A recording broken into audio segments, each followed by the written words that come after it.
রাত্রে শুরু করতে যাচ্ছি রিয়াদস্থ বাথা ইসলামিক সেন্টারে শাইখুল ইসলাম মোহাম্মদ ইবনে আব্দুল ওয়াহাব রচিত কিতাবুত তাওহীদ ওয়া আকুল্লাহ আল হাবিব গ্রন্থ থেকে ধারাবাহিক আলোচনা।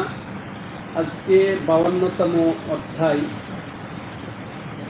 এই অধ্যায়ে লেখক রাহিমাহুল্লাহ যে গুরুত্বপূর্ণ বিষয়টি ফুটিয়ে তুলেছেন, যেহেতু কিতাবুত তাওহীদ তাওহীদের বই, তো তাওহীদকে সুসাব্যস্ত করার জন্য এই অধ্যায়ে তিনি উল্লেখ করেছেন বাবুন লা ইউকালু আসসালামু আলাল্লাহ।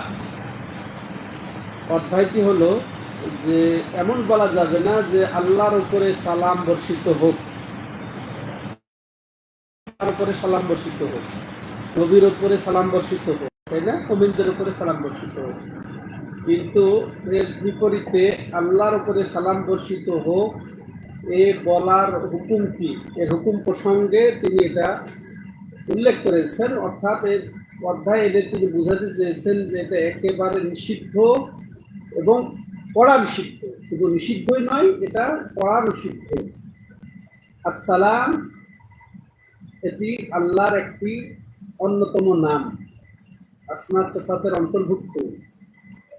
তো এখানে এইভাবে বলা যে আল্লাহর উপরে সালাম বর্ষিত হোক, এটা একেবারে তার মর্যাদার অতলাম, মর্যাদা ক্ষুণ্ণ, মানহানি তো বটেই। তাওহীদের পরিপূর্ণতার পরিপন্থী, বা এটা তাওহীদ নষ্ট হয়ে যেতে পারে, এবং এটা পরিপন্থী বটে যদি কেউ আল্লাহর দিকে এই সালামকে নিসবত করে যে আল্লাহর উপরে সালাম বর্ষিত হোক। আর অনুরূপভাবে এই সালাম অন্যর দিকে যদি নিসবত করে যে অমুকে সালাম, এটাও তাওহীদ পরিপন্থী। অন্য কাউকে আল্লাহকে বাদ দিয়ে এই সালাম নামে অভিহিত করা যাবে না, যেহেতু আল্লাহই সালাম, ওয়াস সালাম, আনতাস সালাম, আমিনকাস সালাম। আমরা ফরজ নামাজের শেষে কি বলি? তাহলে এটা কাউকে বলা যাবে এই সালাম কে? একমাত্র আল্লাহ। তো এটা যেহেতু তাওহীদ পরিপন্থী, যেহেতু আমাদের কিতাব হচ্ছে তাওহীদের, এই জন্য এরকম যাতে কেউ না ভুল করে এই সতর্ক করার জন্যই তিনি এই অধ্যায় এখানে স্থাপন করেছেন। যথার্থ হয়েছে। তাহলে এই অধ্যায়ের উদ্দেশ্য কি বলবো আমরা? যে আল্লাহর উপরে সালাম বর্ষিত হোক বলা নিষিদ্ধের অধ্যায়, এটা বর্ণনা প্রসঙ্গে এটা।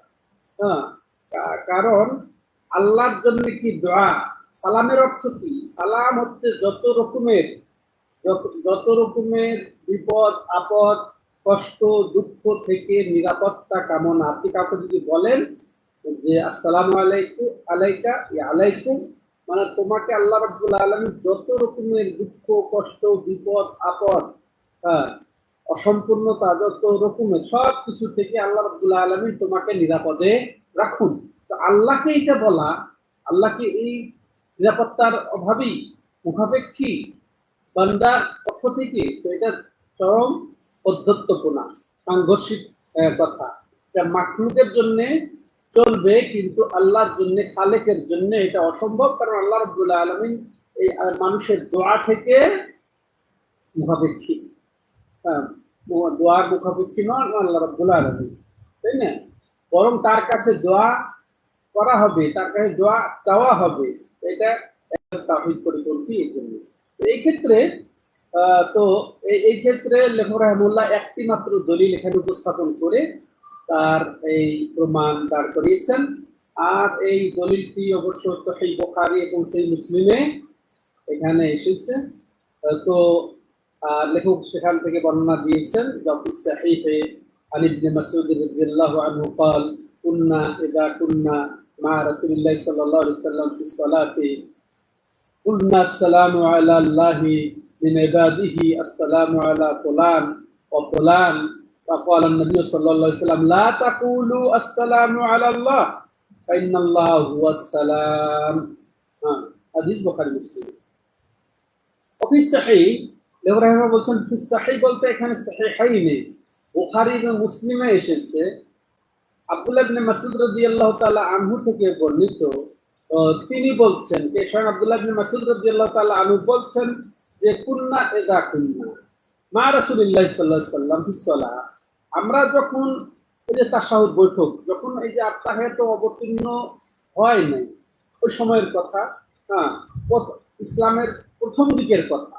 তো আব্দুল্লাহ ইবনে মাসউদ বলছেন যে আমরা যখন সালাতে নবী সাল্লাল্লাহু আলাইহি সাল্লামের সাথে প্রথম যুগে হতাম, কুলনা, তখন আমরা বললাম আসসালামু আলাল্লাহি মিন ইবাদিহি, আর বান্দাদের পক্ষ থেকে আল্লাহর উপরে সালাম বর্ষিত হোক। আসসালামু আলা ফুলান, এরপরে আরো বলতাম কি উমুকের উপরে সালাম হোক, উমুকের উপরে সালাম হোক। ক্বালা রাসূলুল্লাহ, ফাকালা নবী সাল্লাল্লাহু আলাইহি সাল্লাম, নবী সাল্লাল্লাহু আলাইহি সাল্লাম বললেন, লা তাকুলু আসসালামু আলাল্লাহ, খবরদার তোমরা এমন কথা বলো না যে আল্লাহর উপরে সালাম। ফাইনাল্লাহ হুয়াস সালাম, আল্লাহই তো আসসালাম। আল্লাহ হচ্ছেন সালাম। কিভাবে বলো সালাম মানে কি বললাম? যত রকমের অসম্পূর্ণতা থেকে, হ্যাঁ, যত রকমের অসম্পূর্ণতা থেকে যিনি মুক্ত, হ্যাঁ, যিনি একেবারে পরিচ্ছন্ন, তিনি হচ্ছেন সালাম।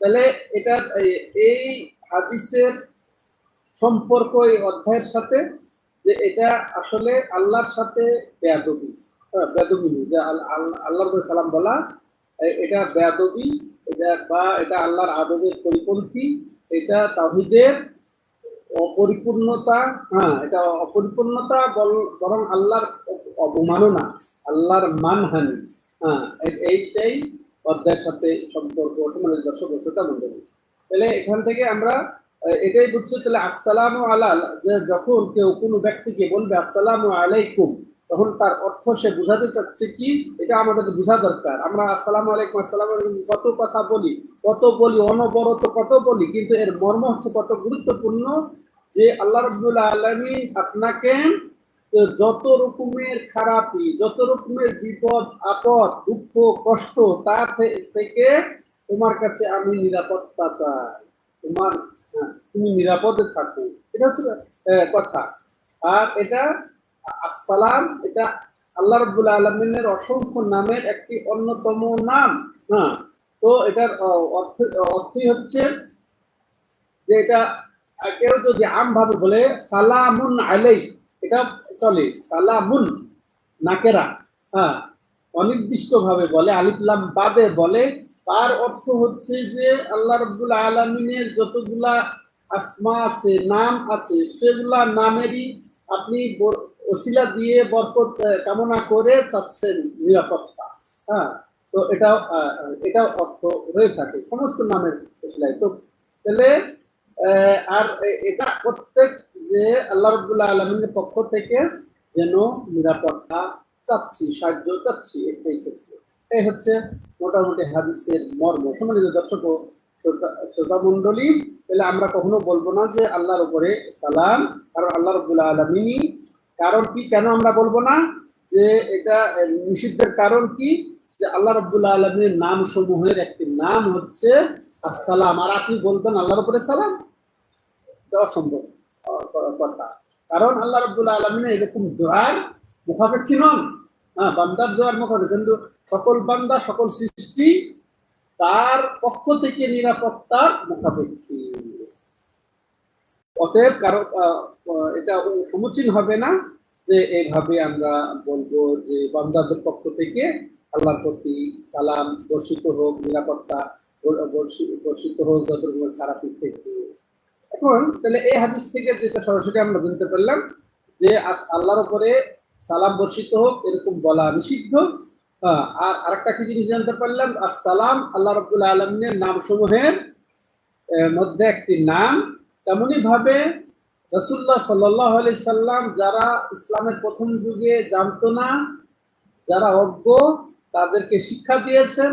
তো এরকম যদি আমাদের সামনে কোনো বিষয় এসে যায় যে এরকম ভাবে অভদ্রতা দেখাচ্ছে আল্লাহ নামের ক্ষেত্রে, গুণের ক্ষেত্রে, তাহলে সেভাবে তাকে শিক্ষা দিতে হবে। ওটা বলতে হবে এটা বলা যাবে না, কি বলা যাবে সেটা শিখিয়ে দিতে হবে। কি বলা যাবে? আসসালামু আলাইকুম, মানে মানুষের ক্ষেত্রে বলা যাবে, আল্লাহর ক্ষেত্রে বলা যাবে না। এটা শিক্ষা শিক্ষা এখানে শিক্ষা পাওয়া যাচ্ছে।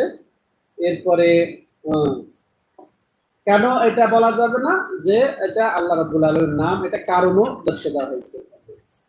তো আজকে এ পর্যন্তই কিতাবুত তাওহীদের 52তম অধ্যায়। ইনশাআল্লাহ আমরা আগামী সপ্তাহে 53তম অধ্যায় শুনবো এবং ধারাবাহিকভাবে ভাবে চলবে। আজকে আমরা ইনশাআল্লাহ আশুরার উপরে কিছু আলোচনা করব, যেহেতু মুহররম মাসের 5 তারিখ, সামনে আমাদের আশুরা। হাযা হুয়া আল্লাহু আ'লাম। সুবহানাকাল্লাহুম্মা ওয়া বিহামদিকা আশহাদু আল্লা ইলাহা ইল্লা আনতা আস্তাগফিরুকা ওয়া আতুবু ইলাইক।